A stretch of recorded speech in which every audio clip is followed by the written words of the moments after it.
Então, nós estamos entendendo a respeito da compreensão da unção e nós precisamos entender que essa unção dentro, através de um novo nascimento, ela vai nos levar a viver uma vida no Espírito.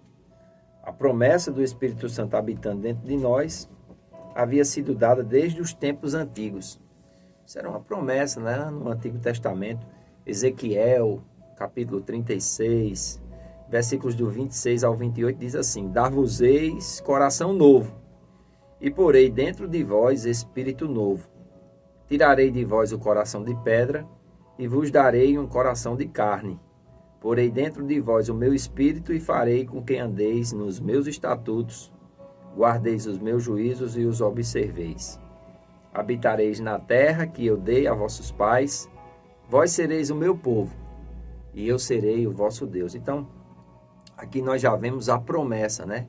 De que Deus iria nos dar um novo coração e que iria nos dar um espírito novo. Isso vem mediante o novo nascimento. Quando eu e você nascemos de novo, nós somos recriados em Cristo Jesus, né? E essa promessa se cumpre na nossa vida. O cumprimento da promessa, nós vemos aqui em João 14, 16 e 17, quando Jesus diz: Eu rogarei ao Pai e Ele vos dará outro Consolador, a fim de que esteja para sempre convosco. Então, essa ideia de que o Espírito fica entrando e saindo quando você peca não é bíblica. A partir do momento que você nasce de novo, você se torna a habitação do Espírito Santo de Deus e ele vai estar para sempre. Ou seja, o Espírito da verdade que o mundo não pode receber, porque não o vê nem o conhece. Vós o conheceis, porque ele habita convosco e estará em vós. Amém? Nós vemos isso quando Jesus ressuscita, lá em João 20, 21 e 22, quando Jesus diz assim: Disse-lhes Jesus outra vez: Pai seja convosco, assim como o Pai me enviou, também vos envio.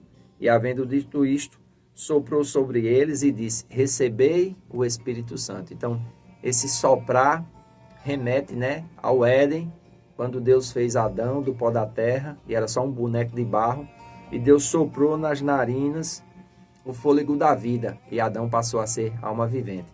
Agora Jesus aqui sopra sobre os discípulos, né, e diz: Recebei o Espírito Santo, e o Espírito vem habitar neles, o sopro de Deus, a vida no Espírito. Amém? Então é muito importante nós atentarmos para isso.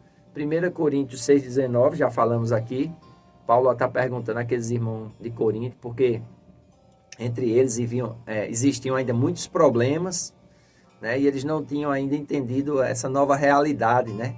De estar em Cristo, de viver no Espírito. E ele pergunta: acaso não sabeis que o vosso corpo é santuário do Espírito Santo que está em vós?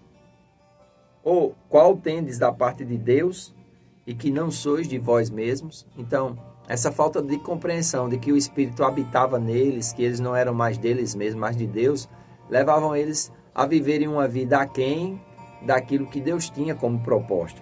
E nós precisamos ter cuidado para que a gente não esteja vivendo aquém da realidade a qual nós abraçamos, né? Se alguém está em Cristo, é nova criatura, as coisas velhas já passaram, eis que tudo se fez novo.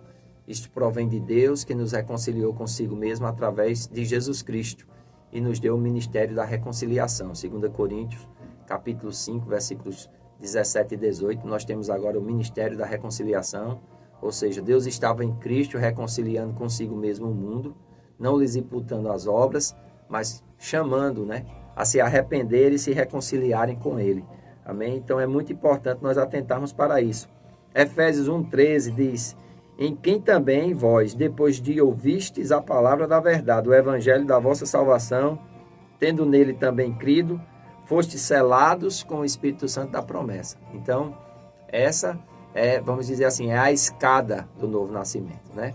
Você escuta o evangelho, já sobe um degrau, crê no evangelho, é vivificado no Espírito e é selado, ou seja, o Espírito é o selo da nossa redenção. Amém? Então, é importante nós entendermos essa unção do novo nascimento. Nós vamos ver aqui em João, capítulo 3, de 5 a 8, Jesus ensinando para Nicodemos, dizendo: em verdade vos digo, que quem não nascer da água e do Espírito, não pode entrar no reino de Deus.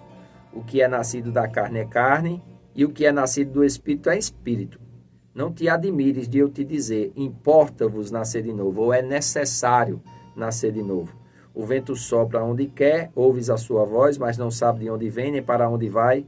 Assim é todo aquele que é nascido do Espírito. Então, assim como Jesus foi gerado pelo Espírito, a nova criação também é gerada pelo Espírito. Amém?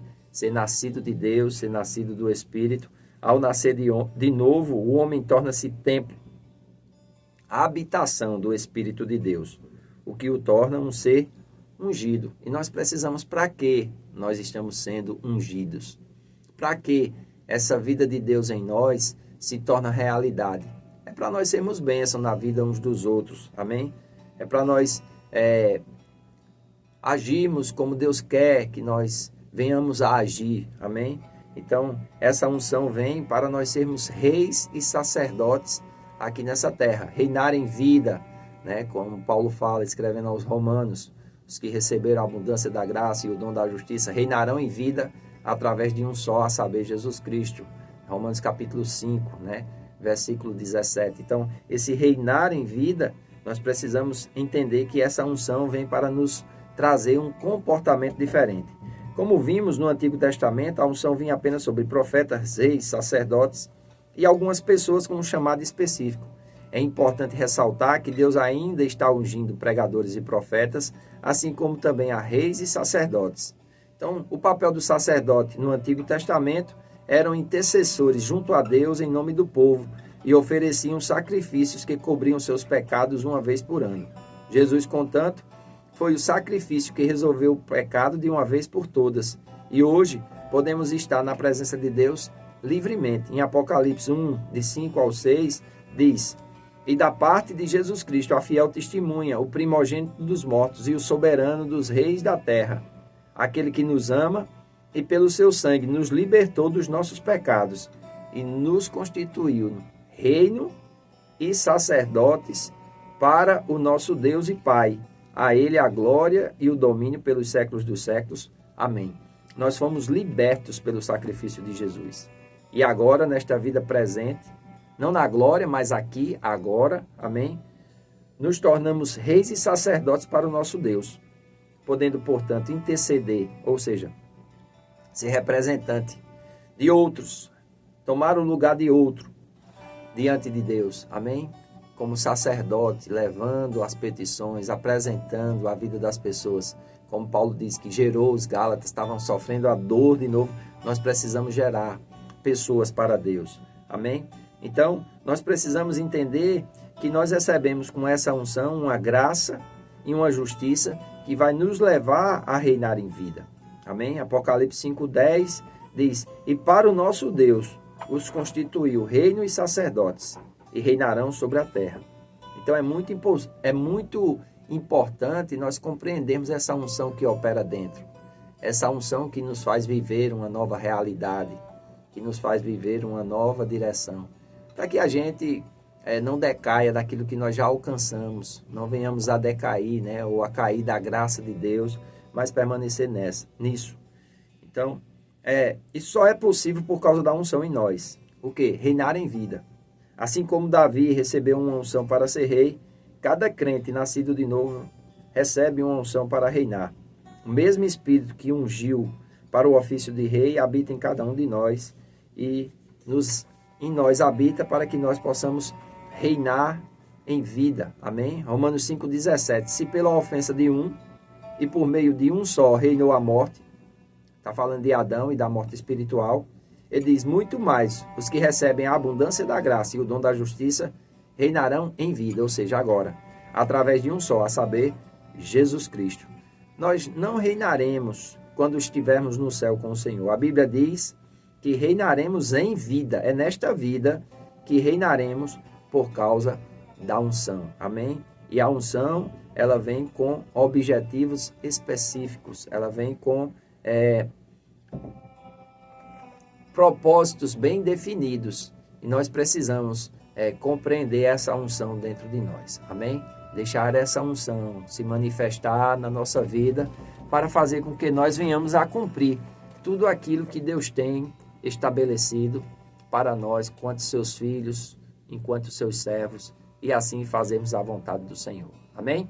Eu faço votos por tua prosperidade e saúde, assim como tua alma prospera. Se esse conteúdo tem te abençoado, curta, comente, compartilhe. Fazendo isso, você nos ajuda a levar esses ensinamentos a mais pessoas. Que Deus te abençoe e até o próximo vídeo.